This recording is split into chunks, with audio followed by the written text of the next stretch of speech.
I sat at the head of an empty conference table with a folder in my lap, and across town in my mother's dining room, 11 people were waiting for me to sign away almost everything I owned. That's where this story ends. Let me tell you where it started. My name is Claire Dawson. I'm 33, and until last spring my life fit inside a single word: steady. I run a small bookkeeping practice in a converted storefront in Ohio. The kind of business built one client at a time, on folding chairs and borrowed confidence. I balance other people's books for a living. I have never once been late on a payment in my life. And for 11 years I have been the only person in my family who could say that. My father taught me that discipline. He was a quiet man, a machinist by trade, who believed a written record was the only thing that never lied to you. When I was 10, he handed me a plain green notebook and showed me how to track money going out and money coming in. "Keep your own book, Claire," he used to say. "Family forgets what it borrows." I thought he was just being careful. It took me over 20 years to understand he was trying to warn me. Because in my family, money only ever moved one direction, and I was always the one holding the faucet. It started small. Car insurance for my sister Nora. A furnace repair for my mother Margaret, the winter after my father died. Then it stopped being small. A roof that needed replacing. School fees for my nephew when my brother Daniel's heating business hit a rough patch. Every time I paid quietly because in my family, drawing attention to someone else's trouble was considered its own kind of cruelty.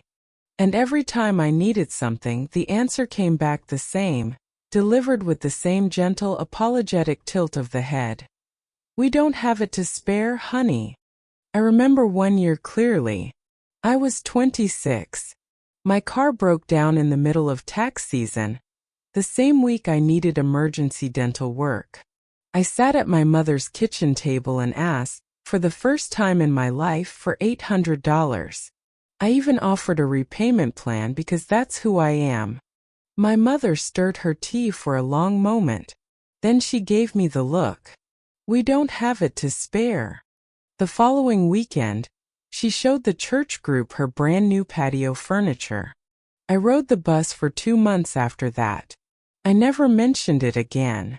But I wrote it down. Every dollar, both directions, in my own book, The Habit My Father Gave Me. I didn't know yet that this quiet little habit would someday save my life. The lottery ticket happened on an ordinary Tuesday. I stopped for gas on my way home from the office, bought a bottle of water, and grabbed a ticket for the state jackpot because the machine was right there, and I was tired of being sensible for one single day. I didn't check the numbers until that night, standing in my kitchen in socks, half a bowl of cereal for dinner. I checked them once. Then I checked them again the way I check a bank reconciliation, one digit at a time. Then a third time with a pencil, writing each number down like a line item. All 6 numbers matched. $4.1 million. I didn't scream. I didn't call anyone. I signed the back of the ticket, sealed it in a freezer bag, and locked it in the fireproof box in my closet. Then I sat on the edge of my bed for almost an hour, because the very first thought that came to me wasn't what to buy. It was a colder thought entirely. Who do I tell and what happens after I do? I didn't call my mother. I called a lawyer. That decision saved me. It nearly wasn't enough. Rebecca Voss had a voice like sandpaper and a reputation for handling messy family money. 2 days after the ticket, I sat across from her with my freezer bag on the desk between us, and she looked at it the way a surgeon looks at an X-ray. "Do not claim this prize as yourself," she said. "Not yet." She explained it slowly. In Ohio, a properly formed trust can claim a lottery prize instead of an individual.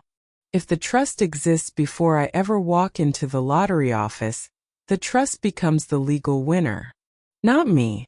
She recommended an irrevocable trust, one with a spendthrift clause and an independent trustee legal language, she said.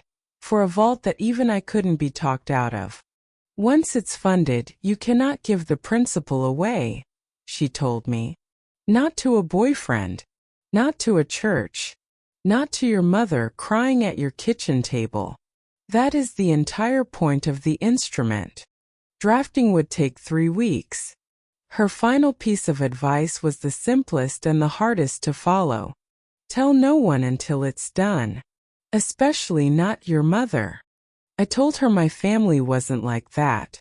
She just looked at me the way I imagine she looks at everyone who says that. Every family isn't like that, she said. Until there's a number. I lasted 4 days. Sunday dinner at my mother's house was not an invitation, it was a summons, and I had never missed one. I told myself I could sit through pot roast and green beans and say nothing. I was wrong. My mother spent half the meal talking softly about her blood pressure, the cost of keeping up the house alone, how much my father would have hated secrets at his own table. By the time she mentioned the anniversary of his death, I felt the old familiar guilt rising in my chest, the same guilt that had paid for a roof and a furnace and never once asked for anything back. I set down my fork. I have some news, I said. I won the lottery. $4.1 million. For 3 full seconds nobody moved. Then the whole room changed color. It took less than 2 days for my family to become people I barely recognized, or maybe finally people I did. My brother Daniel called twice a day about holding a family meeting to discuss structure. My sister Nora, who hadn't texted me since Christmas, started building a Pinterest board of lake houses. Her husband, Andrew, a man who sold insurance for a living, emailed me a tax strategy he'd apparently written himself.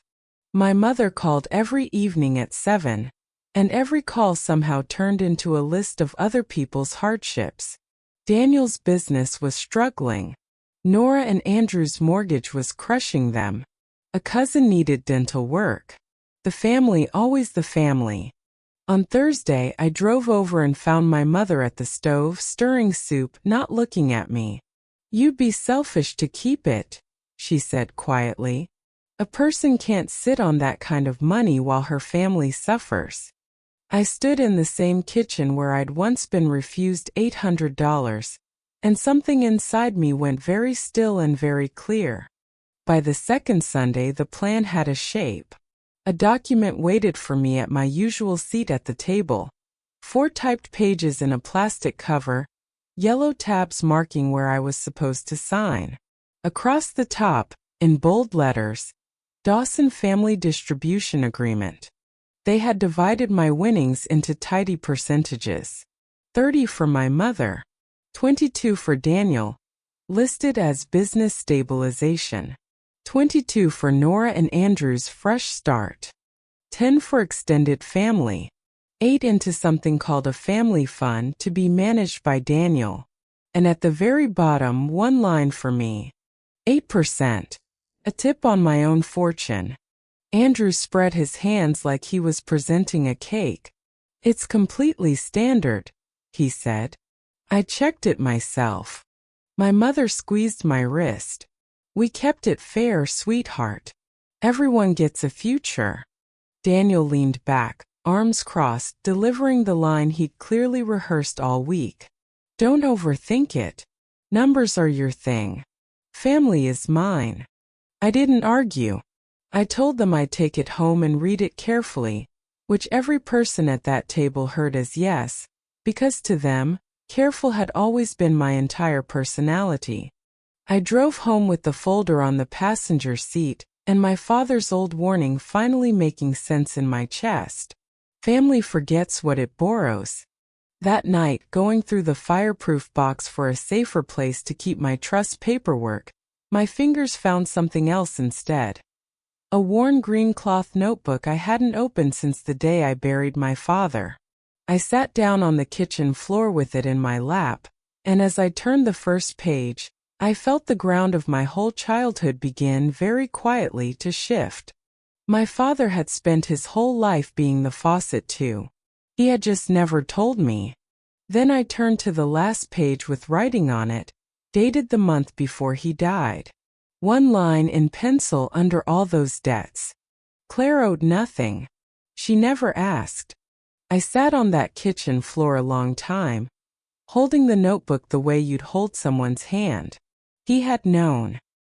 He had always known exactly what our family was, and he had quietly kept score so that somebody someday would understand what it cost him to stay silent.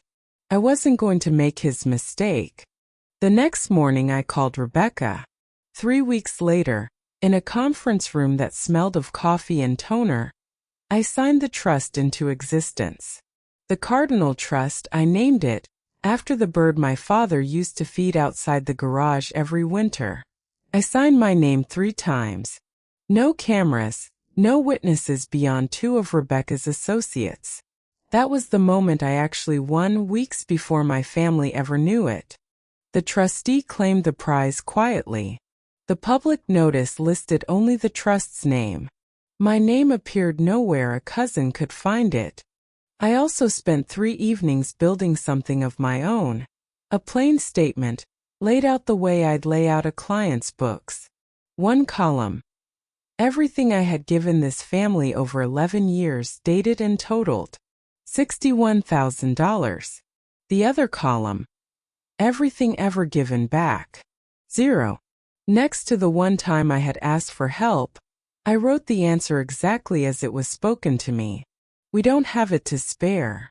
I also learned from a client who did business with Daniel's company that his shop was 90 days behind on payments and the bank was getting nervous. His 22% plus the family fund he'd be managing would have covered it with room to spare. The agreement wasn't about fairness. It was a bailout wearing my mother's handwriting. The second Sunday dinner was bigger than the first. My mother had invited aunts, cousins, even a neighbor. In the corner sat a notary with a zippered bag on her knees. At my place setting, the agreement freshly wiped clean, and a pen with a bow tied around it. My mother rose and tapped her glass. Tonight we heal this family. Andrew stood and delivered his pitch like a sales presentation, walking the table through the percentages. I let him finish. Then I asked one question. Is that split calculated before taxes or after? The room went quiet.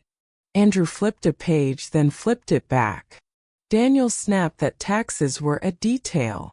I said gently that taxes were closer to a third, and that everyone at the table had just spent an evening dividing money that didn't exist.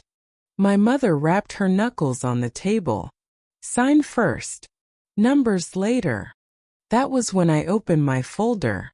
I slid the trustee's letter across the table, the one confirming the prize had already been claimed, weeks earlier, by an irrevocable trust that even I could not access on demand.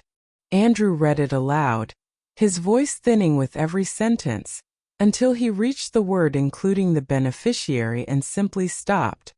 The money already has a home, I said. Nothing I sign tonight can move it. Not this agreement. Not a guilt trip. Even I can't hand it over. That was the whole point. Daniel came up out of his chair. Andrew reached for his phone, muttering about lawyers and undue influence. I let him get all the way to the end of that thought before I answered. You want to argue I unduly influenced myself into protecting my own ticket? Take that to any attorney in Ohio. Ask them not to laugh before you've paid the consultation fee. My mother's voice dropped into the register she saves for funerals. After everything this family sacrificed for you. Name one, I said. One sacrifice with a date on it. Nobody answered. So I slid the second folder across the table, the statement 8 pages totaled at the bottom. I read 3 lines from memory. The roof I paid for without a thank you, the $800 I once asked for and never received, the exact words I got back instead.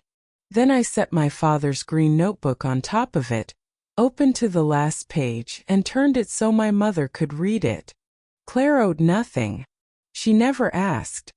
She stood up too fast, one hand on her chest, announcing she felt dizzy, that this is what her children had done to her. But my Aunt Helen, a retired nurse, had come prepared for exactly this kind of performance. She took my mother's pulse, checked her blood pressure and said calmly, "You're fine, Margaret. Sit down and drink some water." The fear drained out of the room, and what was left was just anger, plain and undisguised.